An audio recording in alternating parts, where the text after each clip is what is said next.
Geneva trucks laden with international aid edged into a besieged Damascus suburb on Monday, delivering the first relief its beleaguered and shell-shocked residents had seen in over 3 months.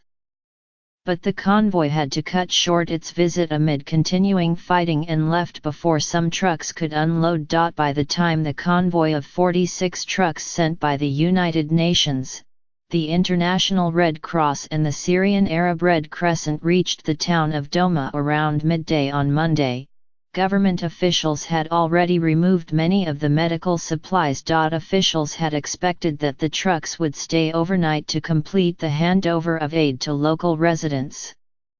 But 9 hours after it arrived, as airstrikes and shelling pounded Douma and other parts of eastern Ghouta, the convoy pulled out some trucks still laden with supplies. "We delivered as much as we could amidst shelling," Sajid Malik, the United Nations Refugee Agency representative in Damascus, said on Twitter. Civilians are caught in a tragic situation. The convoy's entry into eastern Ghouta came as the United Nations Human Rights Council in Geneva concluded an urgent debate on the crisis by passing a resolution that condemned the Syrian government's ferocious, 2-week-old bombardment of that rebel-held enclave and called for an immediate end to hostilities. That diplomatic initiative produced no immediate change on the ground. The Syrian Observatory for Human Rights, based in Britain, described Monday as one of the bloodiest days in the offensive, which started on February 18. It said airstrikes and shelling had caused at least 80 casualties, pushing the death toll over the past 2 weeks to 745, including 172 children. The casualties on Monday reportedly included 12 victims of an attack with chlorine gas on the Hamouri area of eastern Ghouta. Syrian state television dismissed the claims as a chlorine play by terrorist groups trying to provide Western countries a pretext to attack Syria. Syrian state media said 7 people were injured on Monday morning in a mortar attack on a military hospital in Damascus by fighters holed up in eastern Ghouta who belong to the Nusra Front, a group affiliated with al-Qaeda, and their allies. The Human Rights Council condemned abuses by all parties, but focused particularly on the intensive bombardment by Syrian government forces and their allies, including alleged use of chemical weapons.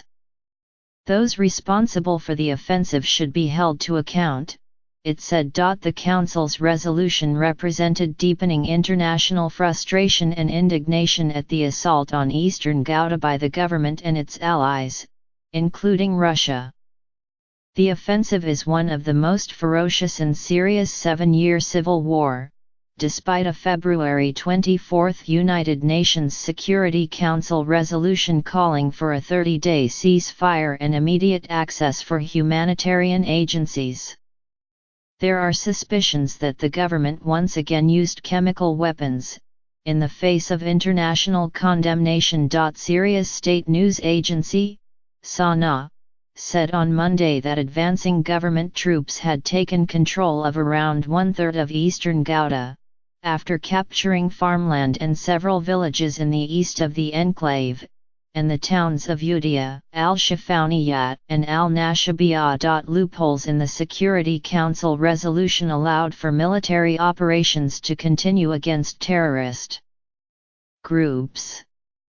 Syria and Russia both made clear they were determined to continue their assault to crush jihadist forces holding out in the enclave.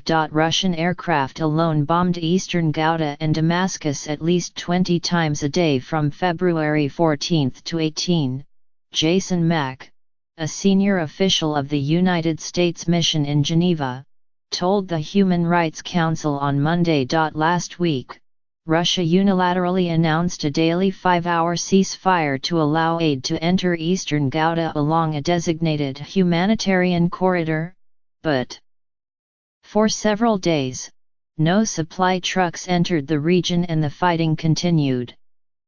Syria and Russia said that opposition shelling and sniper fire along the route were preventing aid deliveries, United Nations officials said the time allowed was insufficient to get aid past all the checkpoints, and accused Syrian officials of stalling approvals for aid convoys. If Monday's convoy to the town of Douma was a breakthrough after months of siege, it also underscored the continued obstacles and uncertainty surrounding aid deliveries. The 46 trucks carried food parcels, flour and medical supplies, but only enough for 27,500 people, out of Douma's population of 100,000. International aid agencies are demanding unhindered and sustained access to be able to respond to the needs of the nearly 400,000 people in an enclave that has been largely isolated for years, and completely cut off for months. We have some positive indications from all parties that we can go back with aid soon, an International Red Cross spokeswoman, Ingai Sedki, said in a phone interview, but she cautioned that there was no official confirmation of further access. Syrian government inspectors had stripped the convoy of many of the medical supplies that aid agencies had loaded. World Health Organization officials reported the items removed included all the trauma kits, surgical supplies, dialysis equipment, and insulin. And while the convoy brought medical staff into Douma, relief agency officials said there were no plans to bring any sick or injured patients out of eastern Ghouta. The United Nations lists more than 1,200 people as being in urgent need of evacuation for medical care that the enclave's heavily bombed clinics can no longer provide. Any satisfaction at the arrival of desperately needed aid was overshadowed by the enduring terror of bombardment. "It was as if you're adding sugar to death," said Hassan Taqi-Dine, a Douma resident, reached on social media as he emerged briefly from a basement where he and his neighbors had hidden. "What is the benefit of this relief aid, if the regime continues bombing us?" he asked. "I don't see anything positive from these convoys. We need the shelling to stop. Stop the shelling."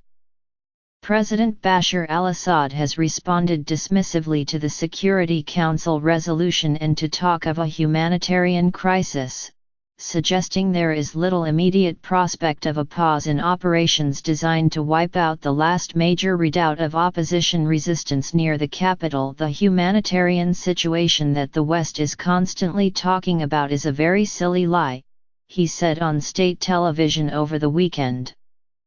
Talk of humanity and humanitarian need by Western officials and media meant only that the Syrian army was advancing, and that things are going in the right direction on the ground.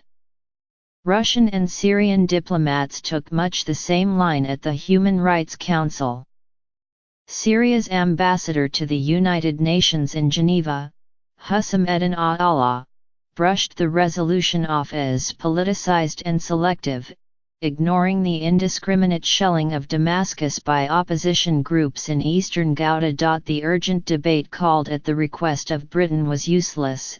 Its debate was shaped by media coverage that was saturated with lies, and the resolution had nothing to do with human rights," Alexei Goltiev, a senior member of the Russian mission in Geneva, told the Council. The Council resolution came on the eve of a report by the United Nations Commission of Inquiry into the Conduct of the War by all parties.